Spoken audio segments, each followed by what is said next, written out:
I guess some of you were here about a month ago when we were doing the kickoff, and at that meeting I promised to tell an out-of-school story on Bill Wassmuth. And mostly this has been more fun than anything else because Bill's been thinking about it a bit over the last month, and every time he sees me I kind of pat my briefcase and go, "It's here, it's here." And so now I need to make good on that promise and tell you all this story. Several years ago, we were working in Fairfield, Montana. Is there anybody here from Fairfield? So I can't lie too much. I will try and keep it within reason. And what was going on in Fairfield was there was a kind of classic religious right group targeting the local school, objecting to a counseling program, accusing the teacher of who was presenting that program of being involved in witchcraft and all kinds of just the normal stuff that comes along with the right wing. And they called the office in Helena, and some of these folks that were concerned about this called us in Helena. And at that time we were stumbling around learning about the religious right, and we told them, you know, we do Nazis. That's Pat Robertson, that's something different. We can't come up there.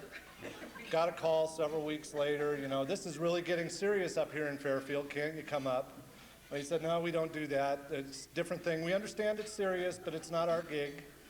And then about 3 weeks after that, they called and said, well, the Aryan Nation dropped literature in town, will you please come up now? So we dutifully load up in cars and go up to Fairfield, Montana, hold a community meeting, and you know, when you do these things, you break people down into small groups, and you have them talk about the issues that they're concerned about, and put it all on butcher paper, and then put it up at the front of the room. We did one of those meetings, and two things came out after hours of discussion. One was the irrigation district, and how angry people were about the irrigation district. Now, those of you who are from Montana know this is not the kind of community dispute that you want to get in the middle of. But the other one was the local school, and oh, by the way, somebody thought maybe that Nazi literature thing was important as well. Anyway, we decided that it would be important for us to examine this phenomena of the religious right and begin to get involved, and we made that commitment in Fairfield and began doing the normal things you do in organizing and talking about, well, folks, what we want to do is have a small group. We want to put together a community meeting, you know, kind of get this stuff up on the table so we can really confront it. Because the way it's running now, there are midnight phone calls, threats to boycott businesses, etc., all the kind of nasty stuff that you see around religious right things. And in the course of that, we said, and one of the issues that we work on is gay rights. Commonly in small communities, there's a fair amount of anxiety that goes with this stage of your organizing effort because people get concerned about how they're going to deal with that in their small community. As Martin said earlier today, you know, we need to remember that as organizers, we're often coming into town and then leaving after saying whatever we've said, and they're left with that. So there was a fair amount of anxiety about that, which is normal, and we did the normal reassurances and said, look, it's just not that tough a topic, and you'll be surprised. It's not going to be as bad as you think, and this is what we talk about, et cetera, et cetera. Really had people calm down, and then we started to talk about how are we going to do this first big meeting? Well, we need a star. We need a celebrity. And that's Bill's job. For those of you who don't know, Bill is kind of our traveling, we used to call him the bombee. You can use him in the press and bring him in and do these big staged events. And so we did that, promoted it in the community, and Bill was coming to town, and it was set up in a kind of, not really a Quonset hut, but a regular community hall, big open room with the stage up in one end and then the kitchen off to the side. Tables were set up, or chairs were set up. Bill and I arrived, we had a nice dinner with a group of folks, and that was all going very well. And we went down to the community hall and people were coming in, and I noticed that some of the people organizing this meeting were going in and out of the kitchen. And obviously there was some discussion going on back in the kitchen about something, and of course I assumed that the problem was they were getting more and more nervous about what we were going to say about gay rights. And so I went back into the kitchen and said, what's going on? It's not going to be as bad as you think. And these women said, well, it's not the gay rights thing at all. It's your speaker has kind of long hair and an earring. So I assured them that people probably wouldn't notice the earring. At any rate, I have a gift for Bill that I'm just going to leave up here so we don't have people stumbling around. He can say what it is. You might be able to guess. And with that, let me introduce Ann McIntyre, who I also could do these stories on. Many more. I worked for Ann for, I think, 6 years when she was the head of the Human Rights Commission, the state civil rights enforcement agency, and I was an investigator there. And my fondest memories of Ann were you would write your findings after investigating the case, and then you would get this call into her office to be cross-examined. So you had two choices: to try and sneak it out of the office door without Ann seeing it, or put yourself through this torture and having very thorough information. You'll be glad to know I opted for the first of those and tried to get them out the door without Ann seeing them. Ann is now moved on. She left the Human Rights Commission as it was dismantled by our state legislature and is now head of the hearings division of the State Department of Labor. So please join me in welcoming Ann.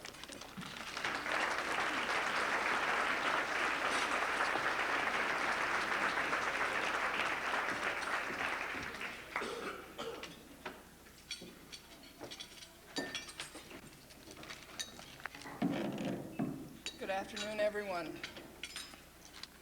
It's a real pleasure to be here to introduce our final keynote speaker of the day and of the conference. As Ken told you, I was the director of the Montana Human Rights Commission for many years, nearly 16 years, actually, and certainly, is that better? I'm sorry. In connection with that work, I had the opportunity to work with many wonderful folks in the human rights movement in Montana and around the region. One of the folks that may be better known to some of the people here from Missoula was Marge Brown, who was a community leader in Missoula, but also was the chairperson of the Montana Human Rights Commission for many years. But in addition to Marge, many of the people who are here today are people that I worked with. Ken Toole being a great example. Thanks, Ken. Jerry Kack, who's now on the board of the Northwest Coalition for Human Dignity. Jack Lange Marquez, Sue Jordan, and Bill Wassmuth, our keynote speaker. I got into doing the work of the Northwest Coalition in 1987. I was one of the founding board members for the organization. And the way that came about was that the Human Rights Commission, and actually Ken Toole was the person who fielded this call, got a phone call from a fellow by the name of Bob Hughes, who I'm sure many of you do know. Bob Hughes worked for the U.S. Department of Justice Community Relations Service, and he was trying to engage the participation of the Montana Human Rights Commission and other Montana folks in the development of a regional effort to address the activity of the Aryan Nations Church in northern Idaho. There was a local Coeur d'Alene group, the Kootenai County Task Force, which had been working on this issue for a couple of years, but the Idaho folks were interested in expanding their local efforts to the region because one of the expressed goals of the Aryan Nations Church in North Idaho was to create a new Aryan nation, and that Aryan nation was to be comprised of the territory of the current states of Washington, Oregon, Idaho, Montana, and Wyoming. And their basic idea was that these 5 states would secede from the United States And they would exile all non-whites from the region, except that they'd allow the Indians to stay, but the Indians would have to stay on their reservations. That was their vision for the Northwest. And so the folks who were dealing with the Aryan nations in North Idaho had a significantly different vision for our region. And I think most of us are here because we share that different vision and wanted to see a regional response to those efforts. So I began to participate in the effort and served on the initial board, ultimately served as the representative of 3 different governors of the state of Montana, Ted Schwinden, Stan Stevens, and Mark Roscoe.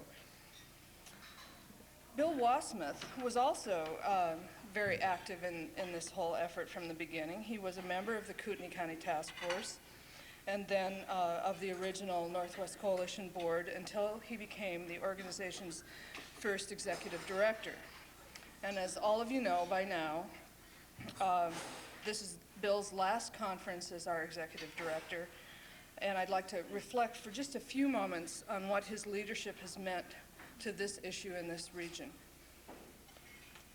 One thing that Bill has managed to achieve in this past 10 years as our executive director has been the establishment of a network of organizations to address human rights issues on the model of the Kootenai County Task Force.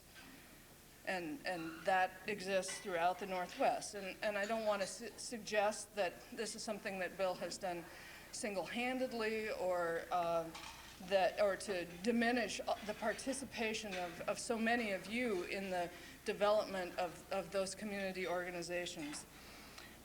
There's been a lot of cooperation and collaboration and coalition in the development of community organizations. But this is a real tribute to Bill Wassmuth to have this network in our region.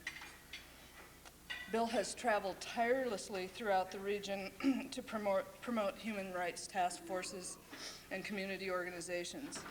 And another interesting piece that I think is very important here is that he's leaving an organization that's very sound financially, very healthy organization, and part of the reason that he's been able to do that is that he's always been extremely concerned with organizations' funds, doesn't engage in expensive travel, stayed in the homes of board members and community members and the folks that he worked with whenever he could in doing this work around the region. And he probably hasn't figured this out yet, but part of the reason that the board was able to give him and Mary Frances a trip to Paris is that several of them have friends in Paris, and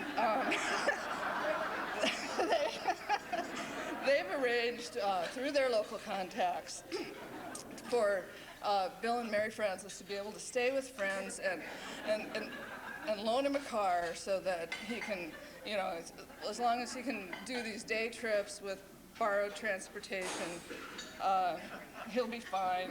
And no fancy hotels, Bill, even in retirement, I'm sorry. Another important aspect of Bill's legacy with human rights issues in the Northwest has been his commitment to social justice without hostile confrontation. On the news last night, I assume some of you also saw, images of protesters against the Ku Klux Klan in New York City, engaging in violence, and I think Bill has helped all of us to recognize how counterproductive violence is to the message of human rights and justice. That's a very significant piece of all of this. When the Northwest Coalition was in the early stages of formation, we had a steering committee, and for a time, the only Montana participant on that steering committee was a physician from Great Falls, Montana, and he had been active in the Jewish community in Montana and was very concerned about the threat of the Aryan nations. However, once the governor appointed me to the board, his participation ceased. I talked to him about it afterward, and he made it very clear to me that he viewed the goal of the organizing effort that these folks had been engaged in as the end result was to get government involved. And once that happened, he thought that was all that was really necessary. And I'd submit to you that this doctor had just exactly the wrong approach. We can't solve the problems of hatred, bigotry, intolerance, and human rights with a top-down approach. We can only do this by creating the grassroots community involvement and institutions which will focus and bring change. Government can be a partner in this effort, but it cannot mandate the changes necessary to solve the problems. The genius of the approach of the Northwest Coalition over this past 10 years of Bill Wassmuth's leadership is in the development of the grassroots groups which exist to give meaning to the ideals of equality and justice. I don't know how many of these groups existed in 1987, but I would guess there was only a handful around the region. Today, there are over 100 community task forces in the 6-state region. Not all of them are active all of the time, but the structures are in place and a real key to being able to address these issues as they arise in our communities. This network of grassroots organizations is the foundation which will allow us in this region to continue to organize for justice in the new millennium, which is what we're all about here at this conference this weekend. It is the leadership of Bill Wassmuth, which is in large part responsible for the establishment of this foundation, and I'd like to ask you to join me in welcoming him to the podium for the conference's closing keynote. Thank you.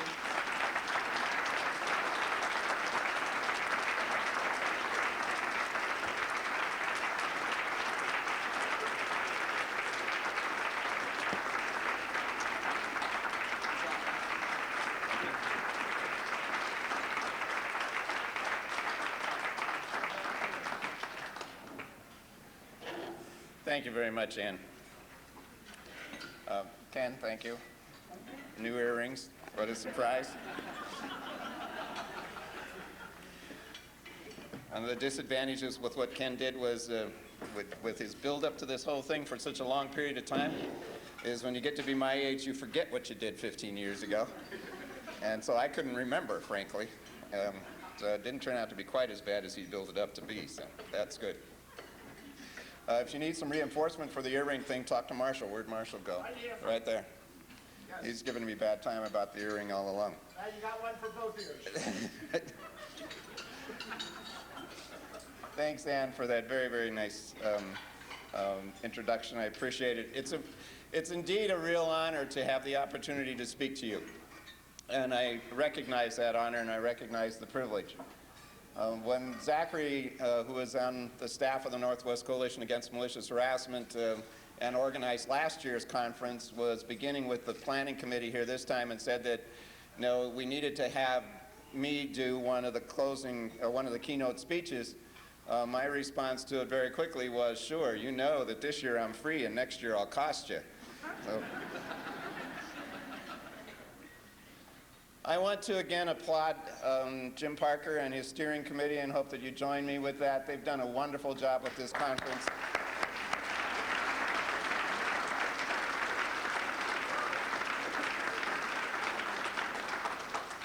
And Jody and her team with the Youth Summit. For some of you may not be aware that we had 3 pre-conference events on Friday, I'm sorry.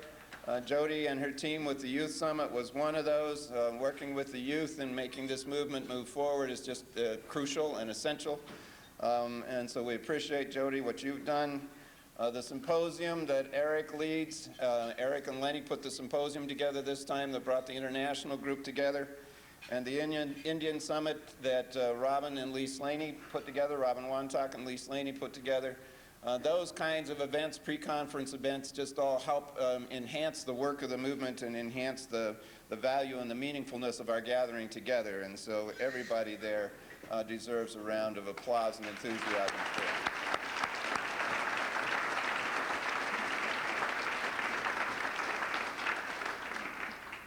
And this is the first time that we've combined the Montana Human Rights Network Conference as well as the Northwest Coalition for Human Dignity Conference, and we're delighted with the way this has turned out. And I hope that we can do this again in the very near future. We need to rotate the Northwest Coalition for Human Dignity Conference around the region, but I hope we can come back to Montana more quickly and combine again as we did this time. I think it was definitely a strengthener for both organizations and enabled us to have a solid impact. The impact in Montana and in Missoula is due to that enhancement that came from combining the both of them as well as the planning committee. So I couldn't be happier with if there's a last conference that I had my foot in the door with a little bit, I couldn't be happier than that it was this one. I always leave these kinds of conferences exhausted, but full of new energy at the same time, and full of new hope, and full of a sense of that I'm not in this alone. No matter how many people we might have around us in an office staff, or no matter how many people we might have around us in a community, there are those moments when you're driving from Ronan to St. Ignatius or farther, or when you're driving across the eastern part of Washington State, or you're driving in some of the distant places in Idaho, and you look out across the expanse and you see maybe one house there and one house there, or if you do it in Wyoming, what you see is one oil derrick here and one antelope here. It gets to be sometimes a feeling of, where is everybody? Am I doing this all by myself? The conference, one of the big things for the conference for me is that we leave with a renewed sense of hope because we know we're not in it alone. That we have, just look around the room here today, just look at the people that are here. From all over the region, we aren't in this alone. We network together and we hook together, we do it together. I leave with that sense of renewed hope and energy, ready to go at it for another year. And I certainly hope that you all feel the same this afternoon as well. I am even more excited this time because of the merger with the Coalition for Human Dignity. We voted that in yesterday morning. It's a natural thing. The Coalition for Human Dignity and the Northwest Coalition Against Malicious Harassment have been coming together more and more for a number of years. And it was a natural thing that had happened, and I think it happened at the right time. My congratulations to everybody on the two boards and the membership that voted that in. And my very, very sincere congratulations and welcoming to Terry Rybovich as the Executive Director of the Northwest Coalition for Human Dignity. She's going to provide great skill and great leadership there. I'm excited about that. Consider the time that I've spent with her in the last year and a half or so in working together to be a real blessing, and I pledge my support to her and to the new board in making this transition work and in making this merged organization work, to support that in any way that I can. That might well mean getting out of the way just about as quickly as I possibly can, but I'll pledge to support in any way that I can. The plan, by the way, is for me to continue as former director with the staff of the Northwest Coalition for Human Dignity through November and December. And then I'll be moving to Ellensburg full-time, where the sun shines a whole lot more than it does in Seattle. So if you want a phone number on where to get me after January 1, call Robin and she'll forward it down. That there is a need for organizations like the Montana Human Rights Network and the Northwest Coalition for Human Dignity is obvious to us all. That's why we're here. Frankly, when we started, and Ann referred to that a little bit, in 1987, I think some of us, perhaps very naively, really believed that we could be temporary, that we could come together, we could pull together people in communities, we could pull together people in organizations around the region. We believed that society would rally around, that we simply raise the issue, raise the message, pull people together, they would rally around, and that we could eradicate hate violence, and that it could be done. Naive, perhaps. Maybe it'll take a little bit longer than anticipated. But I still believe in the goal, frankly. And in a way, I'm sure you do too. Otherwise, you wouldn't be here. Obviously, the problem hasn't been solved. Obviously, the need is still there. All you have to do is look at the dramatic incidents of the past year or so. Matthew Shepard in Wyoming a year ago. The anniversary attacks that are taking place in Wyoming, particularly in Casper. Mr. Byrd in Texas a year ago last summer. Mr. Smith in his murderous rampage in Illinois and Indiana earlier this year, the synagogue burnings and the murder of the gay couple in California, the attack on the Jewish Community Center in Los Angeles and the killing of Mr. Alito, the attacks on the Baptist Church in Texas just a month or 6 weeks ago, the killings in the Columbine School in Colorado, Mr. Solomon's murder over here on the rest stop in Montana. The list just seems to get longer and longer and longer, and sometimes I think it feels like it's getting longer faster. Is it worse than what it was? That's hard to say. It's really hard to say that terrorism and hate violence is stronger now when you remember back to Oklahoma City just a few 4 or 5 years ago and 168 people killed. Just in terms of numbers, we haven't matched that. In terms of horrific examples of violence, I think we have. And the list just keeps growing. But whether it's worse or whether it's better, the point is there's way too much. And these that I just briefly summarized are only the ones that get the media attention. They're only the ones that are kind of the highlights. And unfortunately, I feel like we are likely to see more of this rather than less during the next couple of months as we approach the end of the year. People like Buford Furrow just live on the edge. They're driven by an ideology, by their beliefs, by their convictions that put them right on the edge of a fence, if you want. And all it takes is a little something to blow them over into activity and into action, into violence. A little breeze to blow them off of that fence. Maybe it's stopping their medication, maybe it's family trouble, maybe it's the loss of a job. In the case of Mr. Smith in Indiana, it was the fact that his leader, Mr. Hale, didn't get approved by the bar. Just something that moves them into action. But we need to remember that it's the ideology and the convictions that drive that.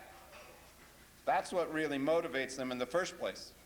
We want so desperately in our society to find reasons and find excuses for this kind of abhorrent behavior. Maybe it was bad upbringing or poor toilet training or mental illness or whatever. But some kind of an excuse to explain it, because we want so desperately to believe that it couldn't possibly come out of beliefs and convictions and ideology. But it does.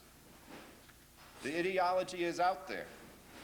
And unless we come to grips with the fact that it is this hate ideology that moves people to that precipice, to where they can be blown into action by some simple little thing, unless we come to that, we're only going to continue to deal with the manifestations rather than with the root cause. Let's look at it from the other side for a minute. When someone gives their life in defense of the country because they believe in freedom and justice for all, we call them heroes, because they're acting out their beliefs. When a doctor goes on to a ravished sort of country and he or she gives of their life and their energy and their resources because they believe that everyone has a right to some health care and they really are committed to their oath that they took to provide that, we call them heroes. They're acting out of their beliefs. They're acting out of their convictions. When a parent sacrifices his or her health because they're taking on 2 jobs and working themselves very hard to provide for their children, because they really are committed to making life better for their children, we call them heroes. See, we're ready and willing to recognize that ideology and beliefs and convictions can drive us to good things. But when somebody does the evil, we say it's mental illness or it's something problematic in their lives. I suggest not. We have to recognize the power of hate ideas. We have to recognize the power of that ideology. We have to recognize how committed people are to that if we're ever to deal with it on a solid basis. We may not be reluctant for it. Look at those other things too that blew them over the fence, blew them off of the fence. But address the ideology and the beliefs and the convictions, or we're going to continue to simply respond to incidents. What we fight is a movement, not incidents. There's a piece out on the table where our other books are that Ken Stern gave us that he just wrote that's a summary of some of the stuff of anti-Semitic stuff that has happened this summer. And he talks along these same kinds of lines, and I encourage you to read it. It's a movement, and it's a movement that's been with us in this country for a long time. It's a movement that sees division amongst our people rather than unity. It's a movement that readily provides scapegoats to blame people for their problems, to provide a blame for their problems. It's a movement that promotes white supremacy and white privilege, that sees white people as dominant and inherently superior. It's a movement that believes that Christians are better and that somehow this is a Christian country. It's a movement that says that people of other faith or no faith simply don't have as much of a role here. It's a movement that holds that heterosexuality is normal and all else is abnormal. It's a movement that too often sets white, straight, Christian, male, average-aged persons as the norm, as the real person, as the real American. And it's that movement that manifests itself periodically in these kind of violent outbursts that I outlined a minute ago, the outbursts of the furrows, etc. And it manifests itself in the Church of the Creator violence. And it manifests itself in the words and the actions that are strewed on our doorsteps, as the Church of the Creator folks did here in Missoula just a couple of days ago, and as the Aryan Nations folks do regularly, as the Christian Identity folks do regularly. It's a movement that manifests itself in the scams of the Freemen that you in Montana know only too well from a couple of years ago, as well as in the armed vigilante action of the militias. It manifests itself in all these extreme forms. But it's a movement that manifests itself in other ways as well. It manifests itself when a Pat Buchanan paints a picture of what he sees the real American to be. And that real American that he paints is very, very white. And it's a movement that manifests itself when Steve Forbes paints a picture of what a real American is. And his real American is very, very Christian. And I'm not arguing the other elements of their politics. But for them, real Americans are Christian and are white.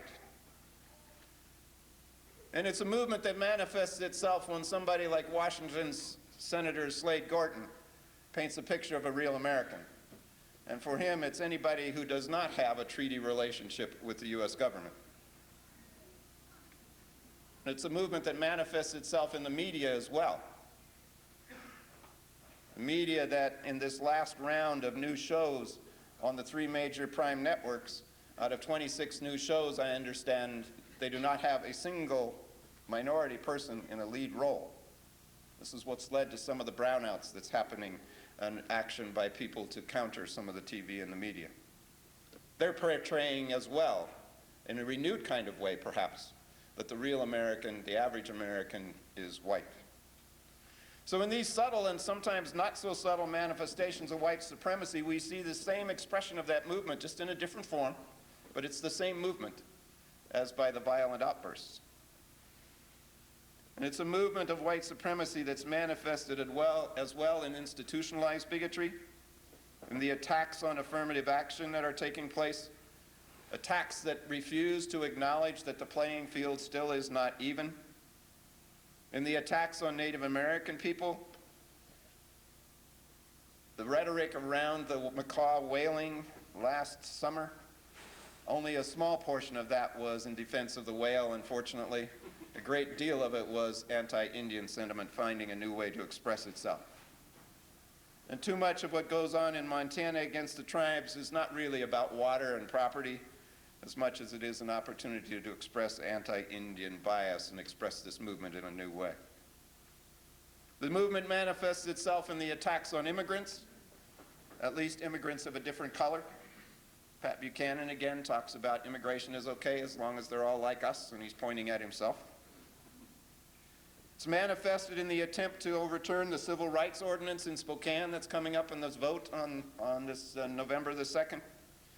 It manifests itself repeatedly in the continued defeat of legislation throughout our region and across the country, again, when sexual orientation is attempted to be included in bias crime laws. and manifests itself on almost any legislation that includes the word sexual orientation is defeated simply because those words are in there. It manifests itself in the blackface student in Puyallup High School just a couple of weeks ago in Washington State, in the bigoted joke and the racist slur that no one objects to, in the words used amongst youth to put people down these days. It's a movement. It's a movement, and it manifests itself with murder. It manifests itself with politicians in some cases. It manifests itself with that kind of everyday institutionalized bigotry and prejudice as well. And we have to acknowledge the movement if we're ever to address this in a substantial enough way to make a real difference. The movement in all its manifestations. We can pick on one element or another if we want to focus our attention on it. That's all right. But if we somehow see that as the only expression, then we're never going to be successful. That is one expression of this underlying movement. I think the Montana Human Rights Network and the Northwest Coalition for Human Dignity are poised to address that work. And that's what's so exciting about seeing all of you involved in things like this weekend, and in the work of those two organizations. I think the Northwest Coalition for Human Dignity is the merger of two strong organizations. I think it's got a solid base. I think it's got a solid history. I think it's got good credibility. It's got a great board of directors, strengthened now with the merger with the Coalition for Human Dignity's board of directors. If I can digress for just a little minute. Some of you are here from that first board of directors of the Northwest Coalition for Human Dignity, and I bring this up because I encourage you in this work, whether you're on the board or not, to have fun with this. And that original board of directors did have fun, frequently had fun. We used to gather as much for fun times as we did to accomplish the very important work. And if you have any doubts about that, just ask Skip Cook or Ann McIntyre or Marilyn Schuler or Grace Owens about the little duck in Cheyenne about 9 years ago, and get him to tell you that story. The baby duck in Cheyenne. Beyond the boards, we have an expert and very dedicated staff. It's been an honor to work with them all. The people that were with the Northwest Coalition Against Malicious Harassment, as well as the Coalition for Human Dignity, and that combined staff now. Dedicated and expert, and honored to work with them. And I've learned a great deal from each and every one of them. They will continue to provide expertise and provide leadership and provide energy for this movement as it moves forward. And the many groups that are involved, human rights organizations like the Anti-Defamation League and Japanese American Citizens League and American Jewish Committee and the many others. Grassroots groups as well that Ann referred to that are really the backbone of what we do. The groups here in Montana that make up the Montana Human Rights Network, the groups around the region. That's where the real change is going to happen after all. It's going to happen community by community, and it's going to happen on that grassroots level. I'm proud of the role that the Northwest Coalition has played to build this movement in the last 10 years. We've grown and matured as a coalition. We've expanded that original vision. The very first conference that we had, we realized we'd made a mistake by not including sexual orientation and did that right away. We broadened the vision to include more hate crime activity and to recognize that some of it comes from groups like the mainstream and the radical religious right. And all the time still stayed focused on that which held us together, the countering of hate violence, those that promote it and the situations that give rise to it. We've resisted the urge to take on all issues. Yes, all the issues are important, but you must stay focused to be effective, and you need to stay focused to maintain the coalition nature of things.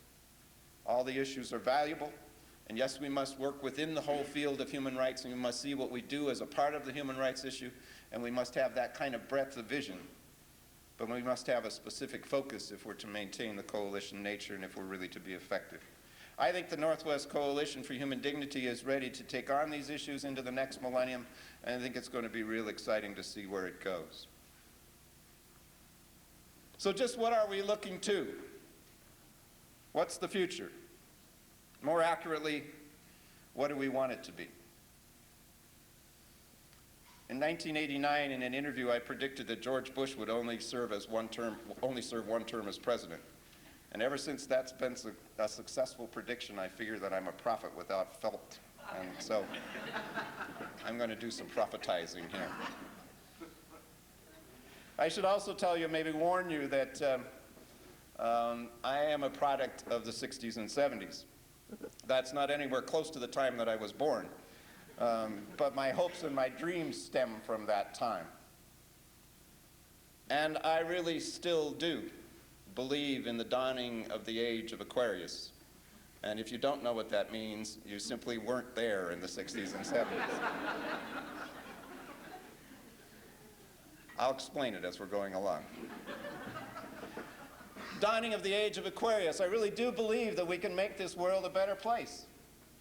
It's just a very fundamental, simple belief. We can make this world a better place. I believe that anything is possible. Those of us in the 60s, we knew that was true. For God's sakes, we put a person on the moon. We could set a goal of putting a person on the moon. We did it and brought him back. Anything was possible. And for us that were involved in the Catholic Church, even more so. The Catholic Church, through John the 23rd, opened a window and let a breath of fresh air into the church. My God. That's even more enlightening and more dangerous and more unusual than the fact that we put a man on the moon. Now, that window got closed a little bit here again recently, but those of us in the 60s and 70s, we saw that window going open and we said, anything is possible. Anything can happen. This happened, anything can happen. I really do believe that there can come a time when there is no racism or bigotry or hatred in our land. I think that is a goal that we can believe in. Why not? Why not? Bigotry and hatred is not inherent in the human being. It's not. So if it's not inherent in here, why do we have to concede that it's going to be around? I don't think we do. People, human beings, are essentially good.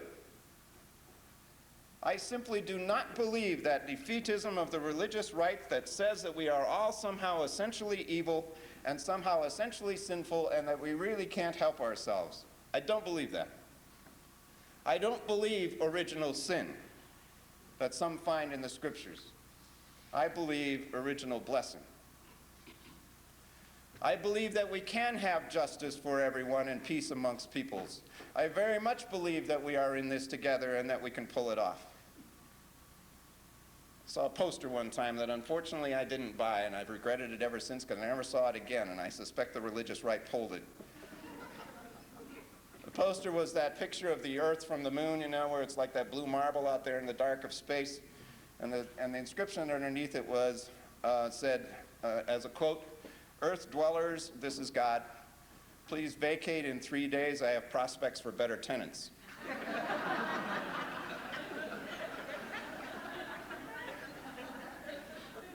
Now, I fully expect that the God that I believe in anyway is very frustrated with us at times.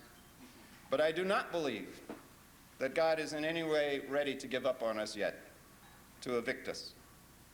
I still believe in the inherent goodness of people and the potential for us all individually and collectively. So, all right, the dawning of the age of Aquarius didn't happen quite as fast as some of us in the 60s and 70s thought it was going to.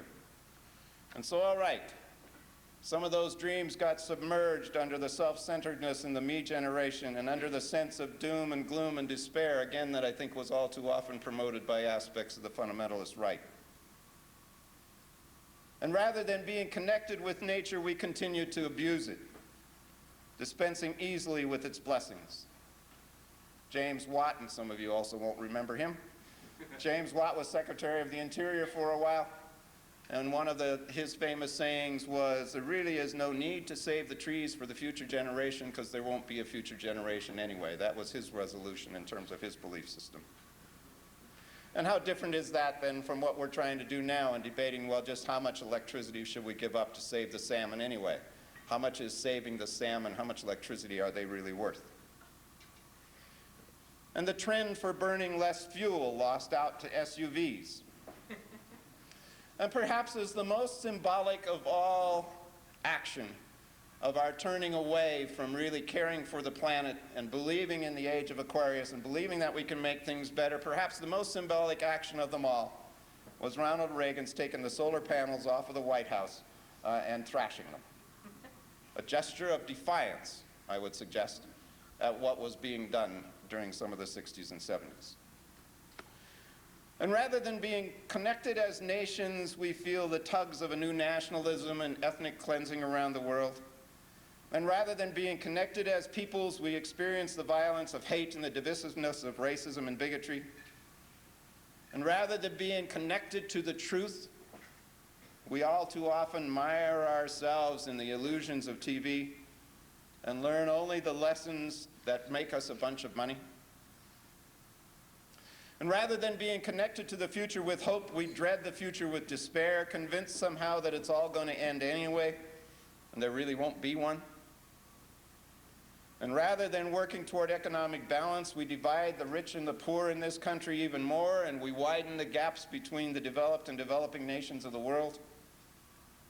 And then rather than work for a government by and for the people, we see politics disconnected from real life more and more, and people apathetically distancing themselves from their government, disconnecting politics from real life to the point that we even use that word politics disparagingly.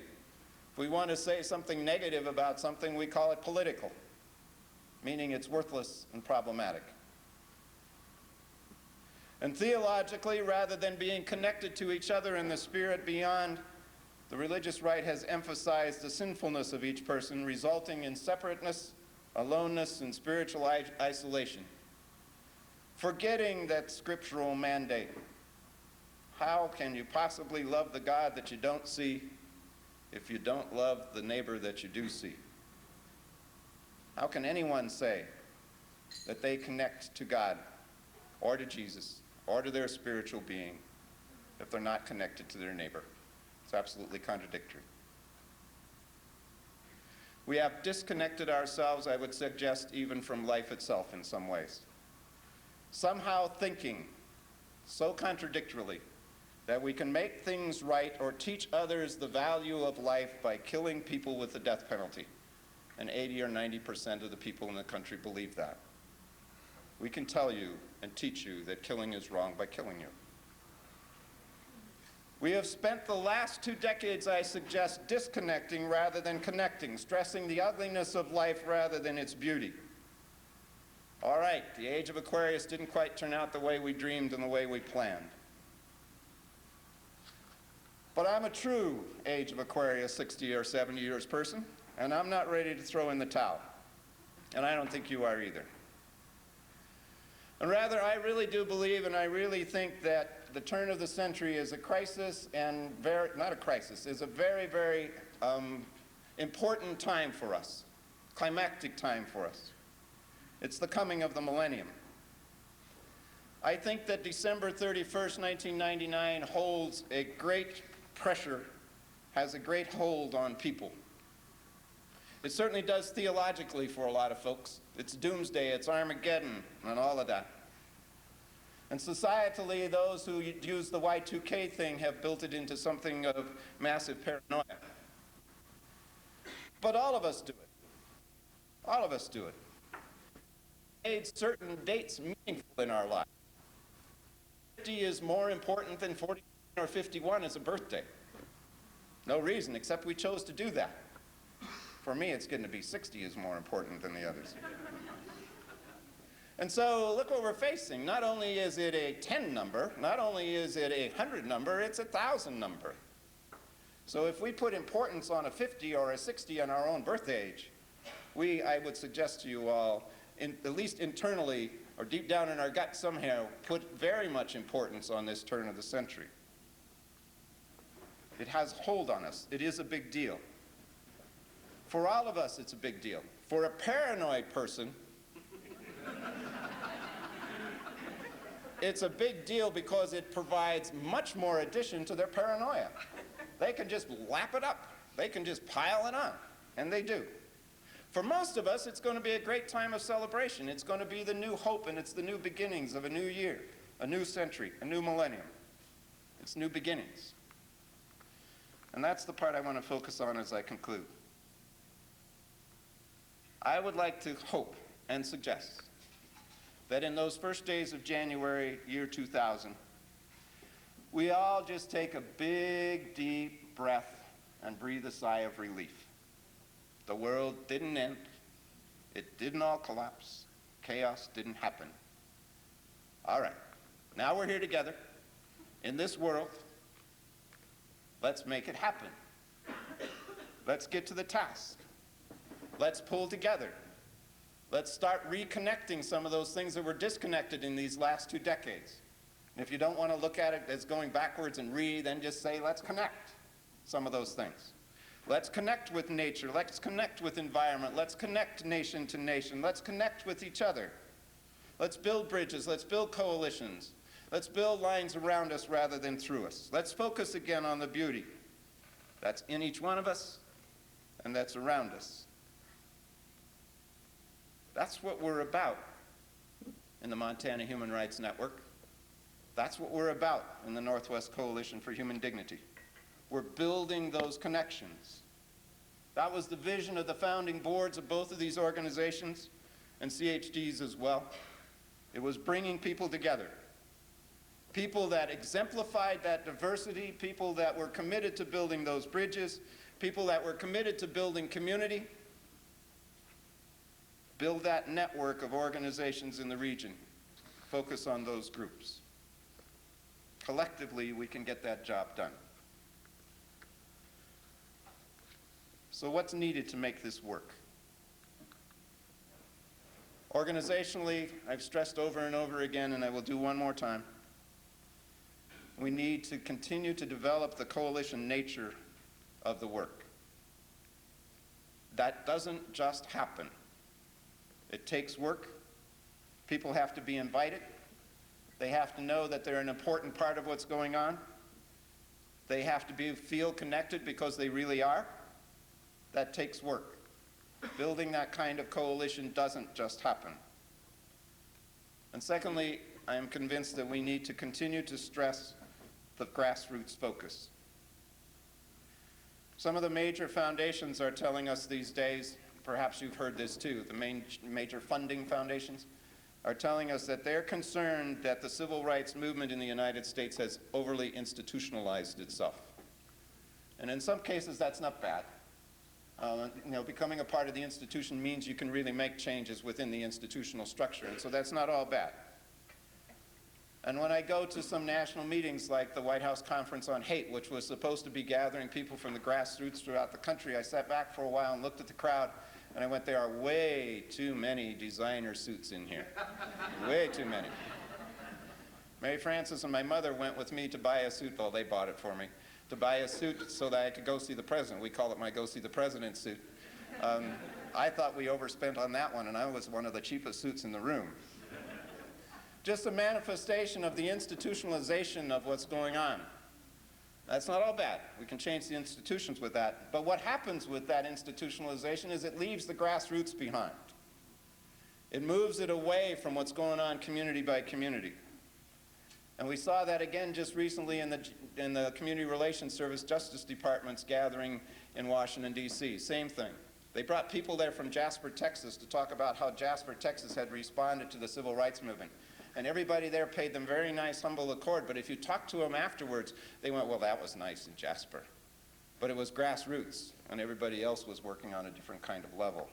But Jasper folks got it done, just like the community folks in our groups around the region get it done. They took that fence out that separated the two communities in their graveyard, amongst a whole lot of other things.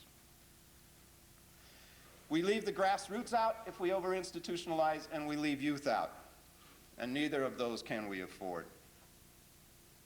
We're not working with where people live. So we have to maintain that grassroots nature.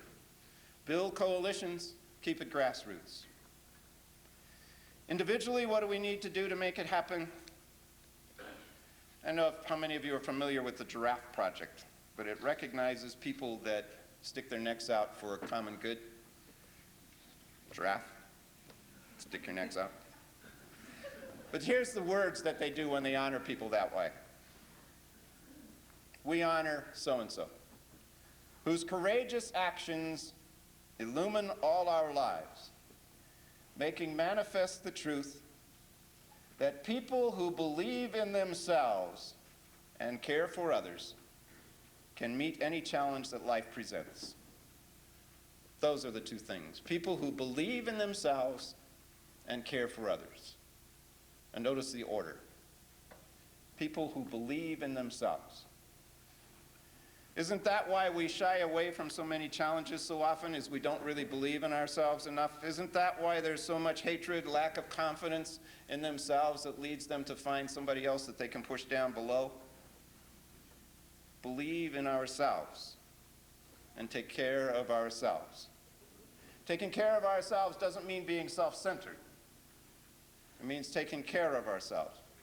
And when we take care of ourselves, then we're able to care for others. Then we're able to genuinely care for others. Believe in ourselves, care for others, and then walk with integrity. Walk the talk. Say what we believe, do what we say the truth, and do what we say. I have a poster in my office that I did have enough sense to buy. And this one is 3 huge hippopotamuses with their mouths wide open. And the inscription under it is, see, this is dating me as the 60s too, you know, these posters. This one says, when all is said and done, there's a lot more said than done. Walking the talk with integrity is making sure that there's as much, if not more, done than said. So my challenge to all of you, all of us this afternoon really is that we dive into this next century with great hope and with great energy. Know that you're not alone in the work. And if you have any doubts about that next week or a month from now, just use the memory banks and reflect back to this room and to this weekend. You're not alone. There are many more here that are part of this movement. There are others in your community as well that you join with already, that you've built bridges with, that you've connected with. And there are many more who are waiting to be invited, and you can do that. Pick up energy from this group and from your folks that you connect with in your communities. But pick up energy as well from your own vision and your convictions. And I challenge you to enter into this next century with joy and with enthusiasm. Take the next 2 months if you want to get ready. I don't care. Get ready. Celebrate like crazy on New Year's Eve and the 1st of January, and then get to the task.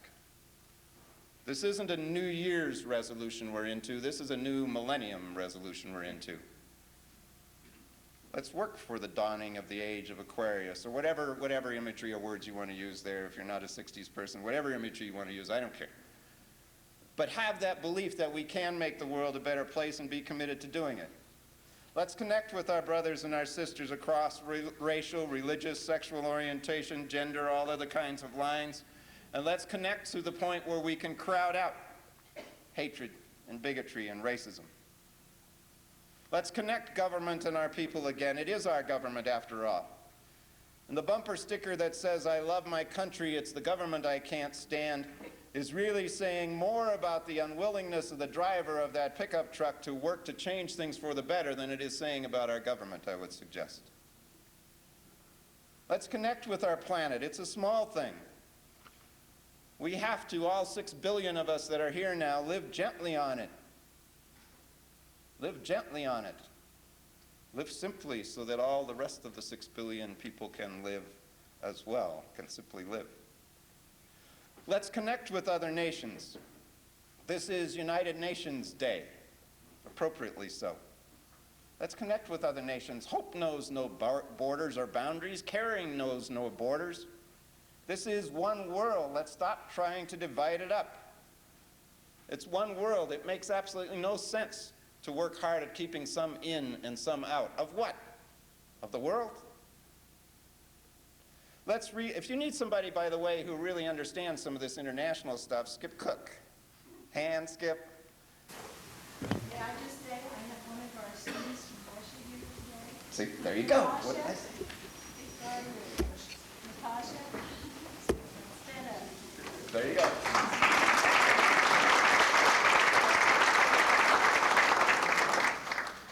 quick, Skip. If you need somebody to help you see without boundaries and borders, Skip Cook. Let's emphasize the need for fairness in the distribution of wealth in our country and the world. Move toward progressive rather than regressive taxation. Never should be a need to hear that term flat tax politician again. Let's recognize the inherent goodness in people rather than focus on the sinfulness. Let's get religion to its role of building community rather than serving as a basis for attacking those who are different. I could go on for a long time, but I think the point's clear. The need is great. The recent past has been more of a problem, I suggest, than a solution. In many ways, I think many of us feel that we've been just trying to hold the fort for the last 2 decades. But we've built a strong basis in the process of doing that. And I would suggest we have a chance now for renewed focus with the turn of the century. And that basis that has been built through these 2 decades of rather difficult times can really flower and can really blossom and can really have much more effect than it's even had during this time. And it would be a real shame if we did anything less than dive into this next millennium based on that foundation with anything less than total enthusiasm and total commitment and renewed and full energy. So let's just go do it. We can make this world a better place. You bet we can. I know you, and I know others like you, and I believe that you can do it. We can make this world a safer place. We absolutely can. And I would suggest that we must and we will. So thank you for the opportunity to share some of my dreams with you, and I hope that you leave this conference with the energy and the spirit and the dedication and the wisdom that is amongst you all to carry you through another year. Thank you all very, very much.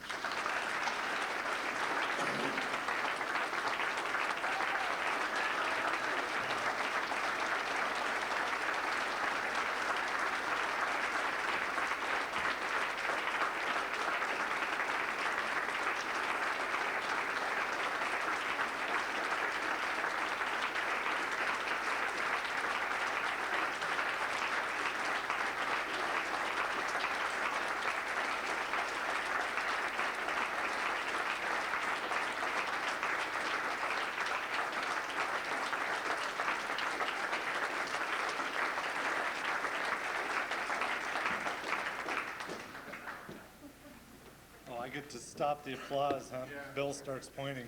I just asked Eric to cede me his time. We were supposed to do a closing, but I have some important things I want to say. First of all, let me thank everybody for coming, and secondly, let me say let's go home and get to work. We'll see ya.